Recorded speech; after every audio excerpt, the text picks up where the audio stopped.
I'm Jeff Bezos. Jeff who? The world's first ever person to amass a $200 billion fortune. You can choose a life of ease and comfort, or you can choose a life of service and adventure.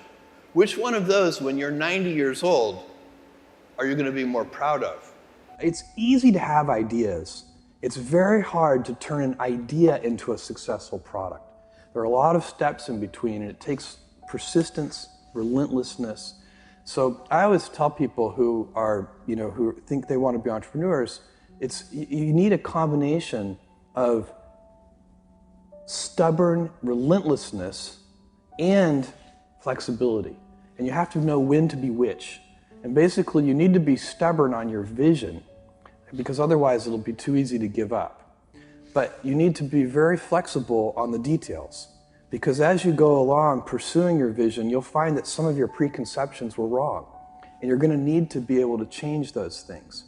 So I think taking an idea successfully all the way to the market and turning it into a real product that people care about and that really improves people's lives is a lot of hard work. If I were a young college student today, I would be very interested in biotechnology. I think biotechnology is just a fascinating arena that probably in the next 10 or 20 years is going to be a golden age of biotech.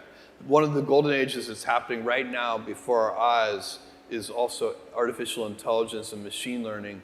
So that's another arena that I would be very interested in. It's very important for entrepreneurs to be realistic. And so if you believe on that first day while you're writing the business plan that there's a 70% chance that the whole thing will fail, and then that kind of relieves the pressure of self-doubt. I mean, it's sort of like, I don't have any doubt about whether we're going to fail. That's the likely outcome. And it just is. And to pretend that it's not will lead you to do strange and unnatural things. So and what you do with those early investment dollars, so if you have $300,000 and then you have $1 million, what you do with those early precious capital resources is you go about systematically trying to eliminate risk. So you pick whatever you think the biggest problems are, and you try to eliminate them one at a time. And that's how small companies get a little bit bigger, and then a little bit bigger, and a little bit bigger, until finally, at a certain stage, you reach a transition where the company has more control over its future destiny. This is very important for anybody who's going to start a company or market an invention to understand, is that brands for companies are like reputations for people. And reputations are hard-earned and easily lost.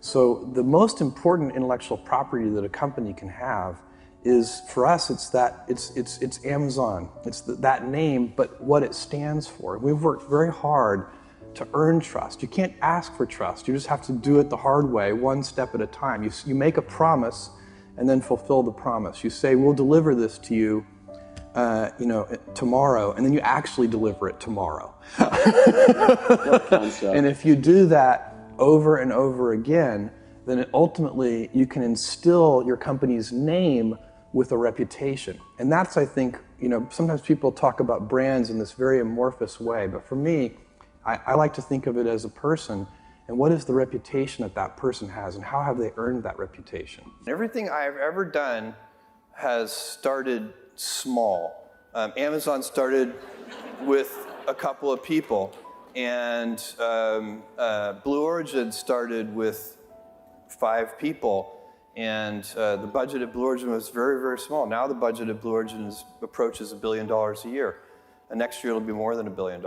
And Amazon, it literally was 10 people. Today it's 500,000 people. But it's hard to remember for you guys. But for me, it's like yesterday I was driving the packages to the post office myself, and hoping one day we could afford a forklift. And so for me, I've seen small things get big. And it's part of this day one mentality. I like treating things as if they're small. Amazon, even though it is a large company, I wanted to have the heart and spirit of a small one. Kami mohon bantuan teman-teman untuk subscribe dan like video ini agar bisa menjangkau lebih banyak orang lagi. Setiap dukungan dari teman-teman sekalian akan sangat berarti buat kami. Selamat menikmati konten dari kami. Semoga bermanfaat.